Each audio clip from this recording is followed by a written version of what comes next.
नमस्कार। आज देश की तमाम फटाफट खबरों में आपका स्वागत है। भारतीय सेना खुद को ज़्यादा आधुनिक और ज़्यादा कारगर बनाने की तैयारी में है। भारतीय सेना में अगले कुछ सालों में 1 लाख सैनिकों की कटौती की जाएगी और उससे होने वाली बचत का इस्तेमाल सेना को नई तकनीक देने के लिए किया जाएगा। अभी भारतीय सेना में लगभग 14 लाख सैनिक हैं और ये संख्या बल में केवल चीन से पीछे है। अब इसमें उन सैनिकों की संख्या घटाई जाएगी जो सीधे सैनिक कार्रवाई में भाग नहीं लेते हैं, बल्कि सर्विस मैकेनिक उपकरण मिल जा पाएंगे। रक्षा मामलों की संसदीय समिति ने पिछले महीने ही अपनी रिपोर्ट सदन में प्रस्तुत की है। इस रिपोर्ट में chief of defence staff general Bipin Rawat ने अपनी राय रखते हुए बताया कि अब सेना तकनीकी पर ज़्यादा से ज़्यादा ध्यान देना चाहती है और नए तरीके के युद्ध के लिए भी खुद को तैयार करना चाहती है। कोरोना वायरस के लगातार बढ़ते मामले को देखते हुए दिल्ली सरकार ने सख्त कदम उठाए हैं और नाइट कर्फ्यू लगाने का फैसला किया है। इसके तहत 30 अप्रैल तक रात 10 बजे सुबह 5 बजे तक इमरजेंसी सेवाओं को छोड़कर सभी तरह के मूवमेंट पर रोक लगा दी है। नाइट कर्फ्यू के दौरान ट्रैफिक मूवमेंट पर कोई प्रतिबंध नहीं होगा।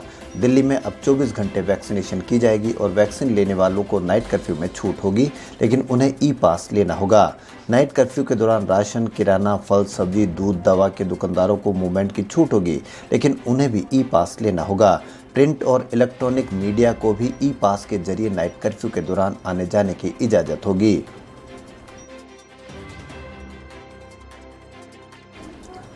देश भर में एक बार फिर कोरोना वायरस तेजी से पैर पसार रहा है और पिछले कुछ दिनों में रोजाना 90,000 से ज़्यादा मामले सामने आ रहे हैं।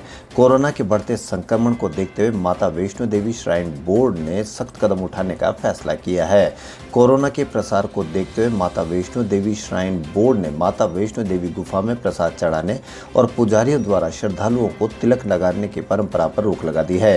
हालांकि अभी यात्रा पर रोक नहीं लगाई गई है और भक्त माता वैष्णो देवी के दर्शन कर सकते हैं। प्रधानमंत्री नरेंद्र मोदी ने मंगलवार को पश्चिम बंगाल की मुख्यमंत्री ममता बनर्जी पर करारा हमला बोला और दावा किया कि वोटों का बिखराव न हो, इसके लिए मुसलमानों को एकजुट हो जाने की उनकी अपील स्पष्ट करती है कि तृणमूल कांग्रेस विधानसभा चुनावों की जंग हार गई है। कूच बिहार में एक चुनावी रैली को संबोधित करते हुए प्रधानमंत्री ने दावा किया कि यदि उन्होंने इसी प्रकार सभी हिंदुओं को एकजुट हो जाने और भाजपा को मत देने की अपील की होती तो उन्हें निर्वाचन आयोग के 8-10 नोटिस मिल गए होते और देश भर के अखबारों में उनके खिलाफ संपादकीय छप जाते। उन्होंने कहा कि इस प्रकार की अपील पर ममता बनर्जी ने सेल्फ गोल कर लिया है और साथ ही स्वीकार कर लिया कि वह चुनाव हार चुकी है। पश्चिम राजस्थान के जैसलमेर, नागौर, बीकानेर, गंगानगर, हनुमानगढ़ और चूरू जिलों में मंगलवार दोपहर बाद या रात्रि के समय कहीं कहीं बादल गरजने के साथ तेज आंधी और हल्की बारिश होने की संभावना है। जयपुर मौसम केंद्र के निदेशक राधेश्याम शर्मा ने बताया कि सक्रिय पश्चिमी विक्षोभ के प्रभाव से उत्तर पश्चिमी राजस्थान में दबाव क्षेत्र बनने से मंगलवार दोपहर बाद अथवा रात्रि के समय पश्चिम राजस्थान के जैसलमेर, नागौर, बीकानेर, गंगानगर, हनुमानगढ़ और चूरू जिले में कहीं कहीं मेघ गर्जन के साथ तेज आंधी चलने और हल्की बारिश होने की संभावना है।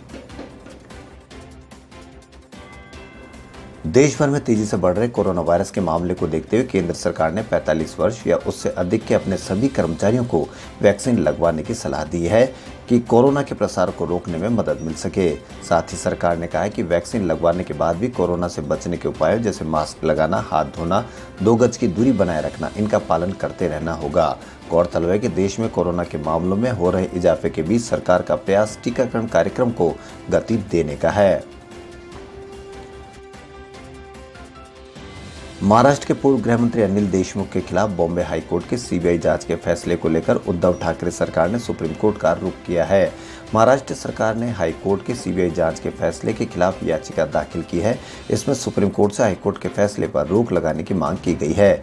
देशमुख के खिलाफ सीबीआई जांच के फैसले को लेकर सुप्रीम कोर्ट में महाराष्ट्र सरकार ने याचिका दाखिल की है। राज्य सरकार ने याचिका में हाईकोर्ट के आदेश को चुनौती दी है। महाराष्ट्र सरकार की ओर से अभिषेक मनु सिंह भी पैरवी करेंगे।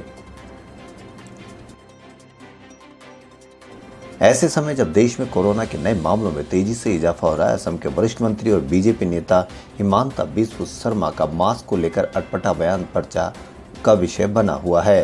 विधानसभा चुनाव के दौर से गुजरे असम में एक इंटरव्यू के दौरान प्रवक्ता बिस्व शर्मा ने कहा कि असम को लोगों को अब मास्क लगाने की जरूरत नहीं है और असम में कोरोना वायरस अब नहीं है। वे यहीं नहीं रुके, उन्होंने कहा कि लोग मास्क पहनकर कोरोना का लेकर डर को और बढ़ाने का काम कर रहे हैं। कांग्रेस के पूर्व अध्यक्ष राहुल गांधी ने राफेल सौदे में एक बिचौलिए को 11 लाख यूरो का भुगतान किए जाने के दावे को संबंधित फ्रांसीसी मीडिया की एक खबर को लेकर मंगलवार को सरकार पर निशाना साधा और कहा कि व्यक्ति जो कर्म करता उसका फल सामने आ जाता है तथा इससे कोई बच नहीं सकता। उन्होंने ट्वीट किया, कर्म बराबर किसी के कार्यों का लेखा जोखा, कोई इससे बच नहीं सकता। बता दें, फ्रांसीसी समाचार पोर्टल मीडिया पार्ट ने अपनी एक रिपोर्ट में दावा किया है कि फ्रांसीसी भ्रष्टाचार निरोधक एजेंसी ने खुलासा किया है कि राफेल के निर्माता कंपनी दसाल्ट ने एक बिचौलिए को 11 लाख यूरो का कथित तौर पर भुगतान किया था।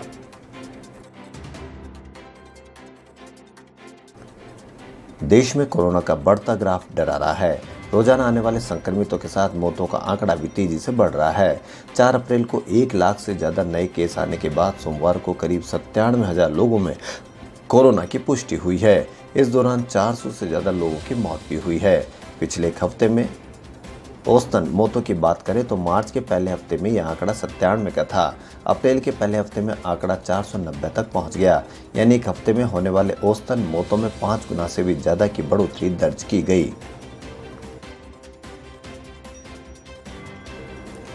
पश्चिम बंगाल की मुख्यमंत्री ममता बनर्जी ने मंगलवार को आरोप लगाया कि भाजपा कार्यकर्ता मतदान केंद्रों पर जबरन कब्जा कर रहे हैं और तृणमूल कांग्रेस के उम्मीदवार समेत पार्टी कार्यकर्ताओं पर हमला कर रहे हैं। बनर्जी ने कहा कि वह डराने धमकाने के इस प्रकार के हथकंडों से नहीं घबराएगी।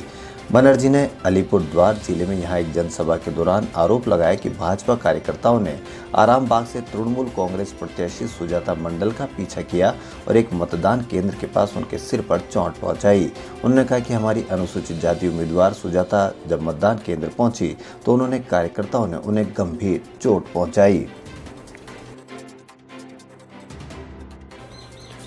असम के हाफलोंग पोलिंग बूथ पर वोटिंग में गड़बड़ी को हैरान करने वाला मामला सामने आया है। इस बूथ पर कुल 90 वोटर हैं, लेकिन वोटों की संख्या 181 हो गई। प्रदेश के चीफ इलेक्टोरल ऑफिसर ने बताया कि इस मामले में सेक्टर अधिकारी, पीठासीन अधिकारी और 4 कर्मचारियों को सस्पेंड किया गया है। इनमें से एक बूथ लेवल का अधिकारी भी शामिल है। असम में मंगलवार को आखिरी फेज का चुनाव होना है। इस फेज में राज्य के 12 जिलों की 40 सीटों पर वोटिंग होगी। इसमें जलकुबरी सीट भी है, जहां से सरकार के वरिष्ठ मंत्री और बीजेपी नेता हेमंत बिस्वा शर्मा चुनाव लड़ रहे हैं। इससे पहले 27 मार्च और 1 अप्रैल को पहले 2 फेज की वोटिंग हुई थी। अक्षय कुमार स्टारर सूर्यवंशी एक बार फिर कोरोना के काले बादल छा गए हैं। रिपोर्ट्स की माने तो अब यह फिल्म 30 अप्रैल को रिलीज नहीं होगी। इसे अनिश्चित काल के लिए टाल दिया गया है। बताया जा रहा है कि मुंबई में लगातार बढ़ रहे कोरोना केसों को देखते हुए प्रशासन ने जहां रात 8 बजे से सुबह 7 बजे तक नाइट कर्फ्यू लगाया गया है, तो वहीं वीकेंड लॉकडाउन भी 30 अप्रैल तक बढ़ा दिया गया है। इसके चलते ज़्यादातर बड़ी फिल्मों की रिलीज डेट आगे बढ़ा दी गई है। खबरों में फिलहाल इतना ही। यदि आपको हमारा चैनल पसंद आए तो लाइक, सब्सक्राइब और शेयर अवश्य करें। धन्यवाद।